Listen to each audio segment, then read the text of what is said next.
গেল সপ্তাহে পুরোটাই যেমন ছেলের ট্রেনিং ছিল, তাই এই গেল সপ্তাহে আমাদের কিন্তু ছুটির দিন বলে কোনো দিনই ছিল না। রোজই সকালবেলা উঠতে হয়েছে, রোজই সকালবেলা সেই রান্না বান্না ঘরের কাজ শুরু করে দিতে হয়েছে। আর সকালে ওঠা মানেই তো এই যে ডন ডন যেই দেখে ওর দাদা বেরিয়ে যায়, তখন ওরও একটু ইচ্ছা হয় যে আমিও একটু বাইরে ঘুরে আসি, তাই ওকেও একটুখানি বাইরে ঘুরিয়ে নিয়ে এসেই রান্না বান্নার তোড়জোড়। হ্যালো সবাইকে, সবাই কেমন আছো? আশা করি খুব ভালো আছো, সুস্থ আছো। আমিও খুব ভালো আছি। আমি বিউটি। আমার একটা ছোট্ট মিনি ব্লগে তোমাদের সবাইকে স্বাগত।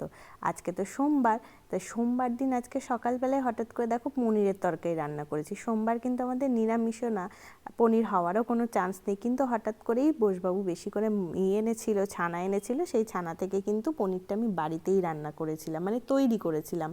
তো বাড়িতে ছানা তৈরি করার কিন্তু তার স্বাদই আলাদা। আমার তো খুব ভালো লাগে। তোমরা কে কে করে থাকো বাড়িতে ছানা তৈরি করে পনির রান্না, আমাকে কিন্তু সেটা অবশ্যই জানিও। আর তোমাদের কার কার পছন্দ এই পনিরের তরকারি? আমার তো খুব ভালো লাগে। আমি কেন, আমার বাড়ির প্রত্যেকে, আমার ছেলে, আমার বোসবাবু বলো, আমার ডন বলো, ডনও ছানা পনির দুটোই ভালো খায়।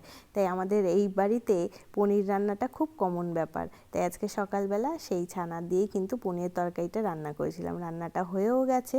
আর সকালবেলা তো আজকে সোমবার, যেহেতু বোসবাবু গাড়ি নিয়েই অফিসে যাবে, তাই এই যে ও গাড়ি নিয়ে আজকে সকাল সকাল অফিস বেরিয়ে যাচ্ছে। আজকে আমার ভিডিওটা এখানেই শেষ